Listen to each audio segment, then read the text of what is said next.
Now I am requesting Brother Raja, in the name of Jesus, please come forward the dais to share his witness.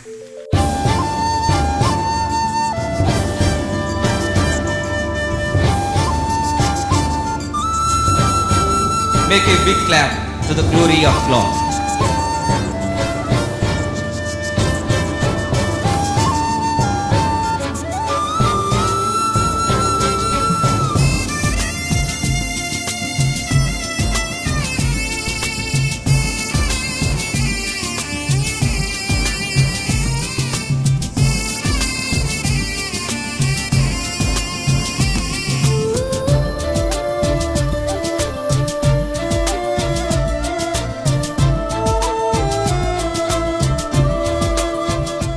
Praise the lord.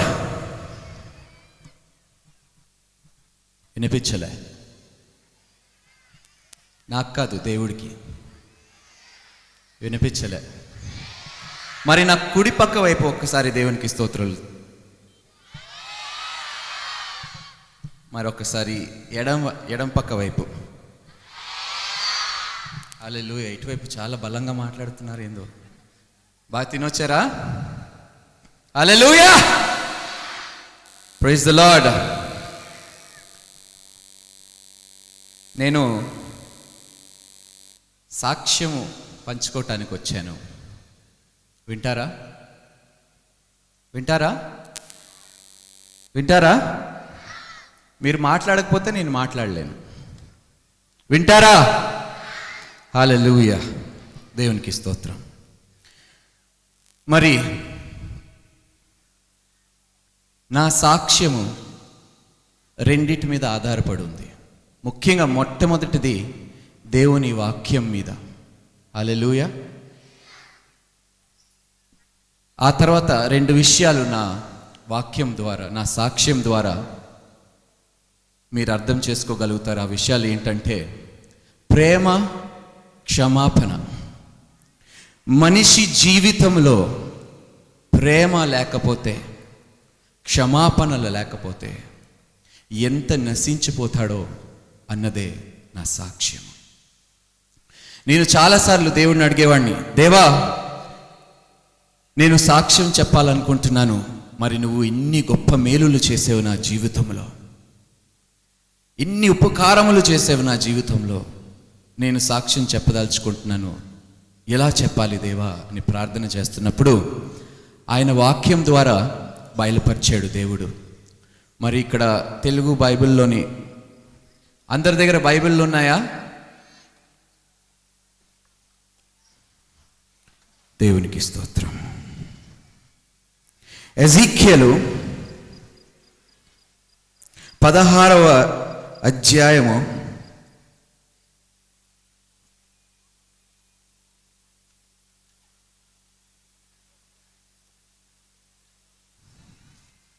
'Glory to God'.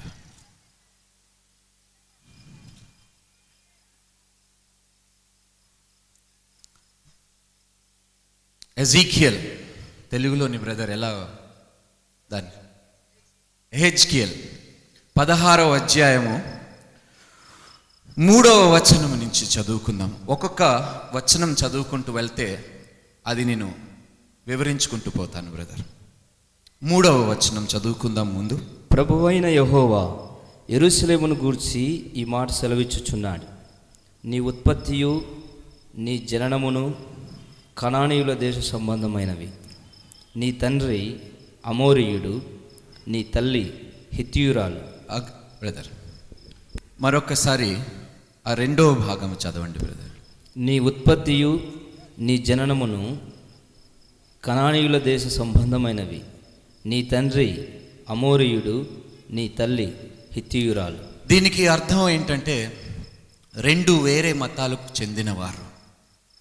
నా తండ్రి హైందవుడు, తల్లి క్రైస్తవురాలు. చాలా బలంగా నమ్మే ఒక క్రైస్తవురాలు మా తల్లి. ముఖ్యంగా ఇక్కడున్న యవ్వనస్తులకి నేను ఇది బాగా పనికొస్తుంది ఈ సాక్ష్యము. పెళ్లి కాని వాళ్ళు ఎంతమంది ఉన్నారు ఇక్కడ? చేతులు ఎత్తండి. హల్లెలూయా. ఈ సాక్ష్యము ద్వారా దేవుడు మీకు ఎన్నో విషయాలు బయలుపరుస్తాడు ఈరోజు. మా తల్లిదండ్రులది ప్రేమ వివాహం. ఎంత గొప్ప ప్రేమ ఈ లోకంలో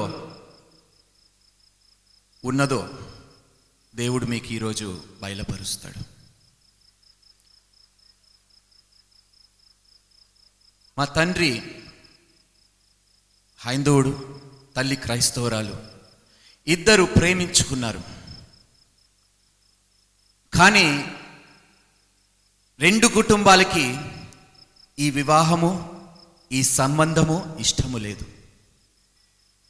కాకపోతే ప్రేమించుకున్నారు, పెళ్లి చేసుకోవాలి అంతే. ఎవరెలా పోతే మనకేంటి అనే ఒక ధీమాలో ఉన్నారు మా తల్లిదండ్రులు. అటు వాళ్ళకి వ్యతిరేకంగా మా తండ్రి పెళ్లి చేసుకున్నాడు మా తల్లిని.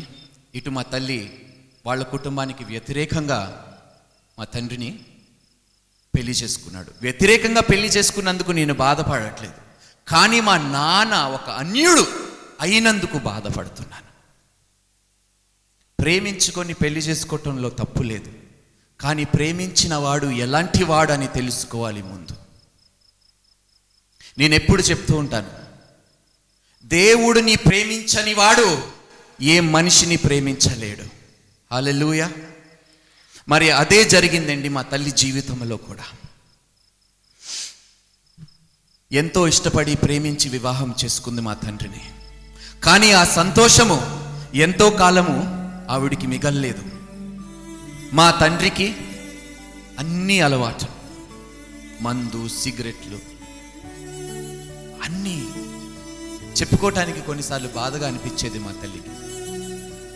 ఇలాంటి ఒక వ్యక్తిని నేను ప్రేమించాను. కానీ ఇక్కడ ఒక విషయం మా తల్లి మర్చిపోయింది. ప్రేమించినప్పుడు దేవా నిన్ను ఇష్టపడుతున్నాడా లేదా అని ఒక్క మాట నేను అడగకుండా ఇతన్ని ప్రేమించుకున్నందుకు బాధపడుతున్నాను అన్న తర్వాత ఆలోచించుకుంది. కానీ వివాహం జరిగిన తర్వాత ఏమి చేస్తామండి? ఏమీ చేయలేం, అవునా? ఒక్క అవిధేయత, దేవుణ్ణి వెనక పెట్టి తన ప్రేమని ముందు పెట్టుకొని వివాహం చేసుకున్నందుకు ఎన్ని రకముల శోధనలు ఎదుర్కోవాల్సి వచ్చింది మా తల్లికి.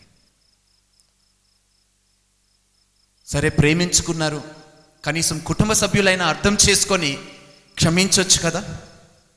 లేదు, మాకు వ్యతిరేకంగా పెళ్లి చేసుకున్నారు కాబట్టి ఇంకా జీవితకాలం మిమ్మల్ని క్షమించమని ఒక నిర్ణయం తీసుకున్నారు. కొంత సమయం తర్వాత త్రాగుడు అలవాటుకి బానిసడైపోయాడు మా నాన్న. ప్రతిరోజు పాపం ఆ తల్లిని కొట్టేవాడు. నాకు ఇద్దరు అక్కలు, చివరి వాడిని నేను, మూడవ వాడిని. బిడ్డలు కడుపులో ఉన్నప్పుడు కూడా ఆయన కొట్టేవాడు. అంత మూర్ఖంగా ప్రవర్తించాడు. నేను అప్పుడప్పుడు అనుకుంటాను, మా తల్లి ఏమి అనుకుందో ఆ సమయంలోని. ఇటువంటి ఒక వ్యక్తిని నేను ఇష్టపడి ప్రేమించాను. ఈ వ్యక్తినేనా నేను ఇష్టపడి ప్రేమించింది? దీని కొరకేనా, ఈ దినము కొరకేనా నేను ఇష్టపడి ప్రేమించింది అని ఎంత బాధపడి ఉంటుందని నేను భావిస్తున్నాను. నేను 5 సంవత్సరాలు ఉన్నప్పుడు ఒక సంఘటన నాకు బాగా గుర్తుంది. మా తల్లికి మా తండ్రి మా తల్లి దగ్గరికి వచ్చి, నాకు మందు సేవించటానికి డబ్బులు కావాలంటే మా తల్లి ఇవ్వనంది. మిట్ట మధ్యాహ్నం డబ్బులు ఇవ్వలేనందుకు ఆవిడ్ని రోడ్డు మీద తరిమి బెల్ట్తో కొడుతున్నాడండి. అది ఎంత బాధాకరమైన సంఘటన. ఇప్పుడు వరకు కొన్నిసార్లు ఉలిక్కి పడుతూ ఉంటాను కళ్ళల్లో. మా తండ్రి ఇంకా మా తల్లిని కొడుతున్నట్టు కళ్ళలు వస్తూ ఉంటాయి. అంత బలంగా ఉండిపోయింది ఆ సంఘటన. పాపం ప్రాధేయపడుతుంది, వద్దండి కొట్టగండి, పిల్లలు ఉన్నారు, మేము మా తల్లి వెనకాల రోడ్డు మీద పరిగెత్తుకుంటూ వెళుతున్నాం, ఏడుస్తున్నాం. కొంతకాలం తర్వాత మా తల్లి బాధలు పడలేక అనారోగ్య పాలైపోయింది. అనారోగ్యం అనేది ఎలాగొస్తుందో తెలుసండి మనిషికి? బాధల వల్ల, శోధనల వల్ల వస్తాయి. శరీరము క్రుల్లి కృషించిపోతుంది. ఇవన్నీ ఎందుకు చెప్తున్నానంటే, రేపు మీరు పెళ్లి చేసుకుపోయే భార్య కానీ భర్త కానీ దేవుడిని విశ్వసిస్తున్నారా అనే ఒక్కటి ముందు అడగండి. మిమ్మల్ని మీరు దేవుడిని అడగండి, నాకు సరైన భర్త సరైన భార్య అని అడగండి. ఎందుకంటే ఇలాంటి శోధనలు చాలామంది ఇప్పుడు పడుతున్నారు. ఈ ప్రపంచంలోనే మన రాష్ట్రంలో చాలామంది స్త్రీలు ఇలాంటి శోధనలు పడుతున్నారు. మా తల్లి పడిన శోధనలు చాలా స్త్రీలు అనుభవిస్తున్నారు. 5 సంవత్సరాలు ఉన్నప్పుడు ఆవిడకి క్యాన్సర్ వ్యాధి వచ్చి చనిపోయింది. నాకు ఇప్పటి వరకు తల్లి ప్రేమ ఎలా ఉంటుందనేది నాకు తెలియదండి. తల్లి జ్ఞాపకాలు కూడా పెద్దగా నాకు లేవు. ఆ తల్లి ప్రేమ పొందుకోలేకపోయినందుకు ఎంత దౌర్భాగ్యం అనుకునేవాడిని. తల్లి ప్రేమ నోచుకోలేకపోయేవాడిని. మా తల్లి చనిపోయిన తర్వాత మా నాన్నగారు వాళ్ళ అన్నయ్యతో మాట్లాడి ఒప్పించి మమ్మల్ని విశాఖపట్నం నుంచి హైదరాబాద్కు తీసుకొచ్చి ఆయన ఇంట్లో వదిలేసి ఆయన మాటకు ఆయన దుబాయ్కి వెళ్ళిపోయాడు పనిచేయటానికి. ఎంతైనా సొంత బిడ్డలే కదండి, అవునా కాదా? పరాయి బిడ్డల్ని మనం సొంత బిడ్డల్లా చూసుకుంటామండి? చెప్పండి, చూసుకుంటామా? చెప్పండి, చూసుకోమండి. కానీ దేవుడు ఎంత గొప్పవాడు చూడండి. పరాయి బిడ్డలు, మనలాంటి పరాయి బిడ్డల్ని ఆయన సొంత బిడ్డల్ని అనిపించే గొప్ప దేవుడు మనకున్నాడండి. హల్లెలూయా. చాలా అనుభవించామండి. మా తండ్రి గారు అన్నయ్య కుటుంబంలోని ఎన్నో అవమానాలు పడ్డాం, ఎన్నో బాధలు పడ్డాం, తట్టుకోలేకపోయాం. కొంతకాలము తర్వాత పెరుగుతున్న కొద్దీ మా నాన్నగారికి ఫోన్ చేసి, నాన్న ఇంకా వీళ్ళతో ఉండలేకపోతున్నాం, ఈ అవమానాలు భరించుకోలేకపోతున్నాం, దయచేసి మీరు తిరిగి మా దగ్గరికి వచ్చేయండి అని ప్రాధేయపడి ఏడుస్తూ అడిగినాం. ఆయన సరే అని చెప్పి అక్కడ ఉద్యోగం మానేసి ఇండియాకు బయలుదేరారు. తండ్రి ఇంటికి వస్తున్నాడంటే ఎంత సంతోషంగా ఉంటుందండి బిడ్డలకి, అవునా? చాలా సంతోషపడ్డాం. అమ్మా, ఇంకా మా బాధలన్నీ తీరిపోతున్నాయి, మా నాన్నగారు మా ఇంటికి వచ్చేస్తున్నారు, మమ్మల్ని చక్కగా చూసుకుంటారు, మాకు ఏ లోటు లేకుండా చూసుకుంటాడు. కానీ మోసపోయామండి మేము.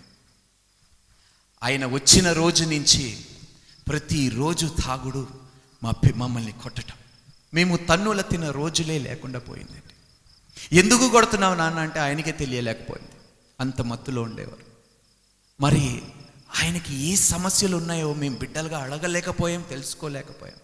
ఆయన చెడ్డవాడు అని నేను అనట్లేదు, కాకపోతే దేవుడిని తెలుసుకోలేకపోయిన వాడు అని బాధపడుతున్నాను. చాలా సంవత్సరాల దాకా, ఒక 2 సంవత్సరాలు ఆయన దుబాయ్ నుంచి తిరిగి వచ్చి ఇండియాకు వచ్చిన తర్వాత 2వ సంవత్సరంలోనే, ఆ రోజు నాకు బాగా గుర్తుంది, ఆ రోజు ఆదివారం ఉదయకాల సమయంలోనే గుండెపోటుతో చనిపోయారు. నా వయసు 14 సంవత్సరాలు అప్పుడు. ఒక అక్కకి 16, ఇంకొక అక్కకి 17 సంవత్సరాలు. ఆయన ఎప్పుడు అనేవారు, నాన్న ఒకవేళ నేను చనిపోతే నాదొక కోరిక ఉంది, నెరవేరుస్తారా అంటే, ఏంటి నాన్న? నన్ను పూడ్చివేయండి, కాల్చివేయకండి, మీ అమ్మ పక్కన సమాధి చేసి నన్ను పెట్టండి అనేవాడు.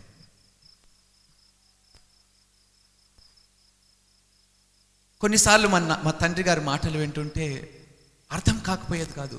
అదేంటి తల్లి పక్కన పూడ్చివేయమంటారు, నిజంగా ప్రేమించాడా అమ్మని, మరి ఇంత బాధలు పెట్టాడు, ఇంత శోధనలు పెట్టాడు, అర్థం చేసుకోలేకపోయాం పాపం ఆయన్ని. కానీ ఒకరోజు హఠాత్తుగా ఆయన గుండెపోటుతో చనిపోయారు. ఈ ప్రపంచంలోని ప్రేమ, క్షమాపణ లేకపోవటం వల్ల ఎంత ఇబ్బంది పడ్డామో మేము, ఎంత బాధపడ్డామో మేము. ఆయనని కన్న తల్లి ఆయనని చనిపోయినప్పుడు చూడటానికి రాలేదండి. కుటుంబ సభ్యులు ఒక్కరు కూడా, అరే మా అన్నయ్య, మా తమ్ముడు చనిపోయాడు, మనం అందరం పోదాం, బిడ్డలు ఒంటరిగా ఉన్నారు, ఒక్కరూ రాలేదండి కుటుంబ సభ్యులు. ఎంత గొప్ప ప్రపంచంలోని మనం బ్రతుకుతున్నామని అనుకునేవాడిని అండి నేను. అంత్యక్రియలు ఎలా జరపాలో నాకు తెలీదు. అప్పుడు నాకు మా టీచర్ గారు గుర్తుకొచ్చి ఆవిడ దగ్గర పరిగెత్తుకుంటూ వెళ్ళాం. టీచర్ అమ్మ, మా నాన్నగారు చనిపోయారు, అంత్యక్రియలు జరిపించాలి, మాకేం చేయాలో తెలియదు, కానీ ఆయన చివరి కోరిక పూడ్చివేయమని చెప్పి కోరుకునేవారు. అప్పుడు మా టీచర్ గారు ఆ రోజు ఆదివారం అయినందుకు చెప్పారు, నాన్న చర్చ్ దగ్గరికి వెళ్ళి పాస్టర్ని అడగండి కాస్తంత స్థలం ఇవ్వటానికి. మేము పరిగెత్తుకుంటూ వెళ్ళాం. కాళ్ళకి జోళ్ళు కూడా లేవు. ఒక సంఘానికి వెళ్ళాం. అయ్యా, మా నాన్నగారు చనిపోయాడు, కాస్త స్థలం కావాలి పూడ్చివేయటానికి. మీ నాన్న పేరేంటి చెప్పాం. ఆయన క్రైస్తవుడిని అంగీకరించాడా? ఏదైనా సంఘానికి వెళుతున్నాడా? మెంబర్షిప్ ఉందా ఏదైనా సంఘంలో అంటే ఏమీ లేదు. అయితే మేము పూడ్చివేయలేమన్నారు.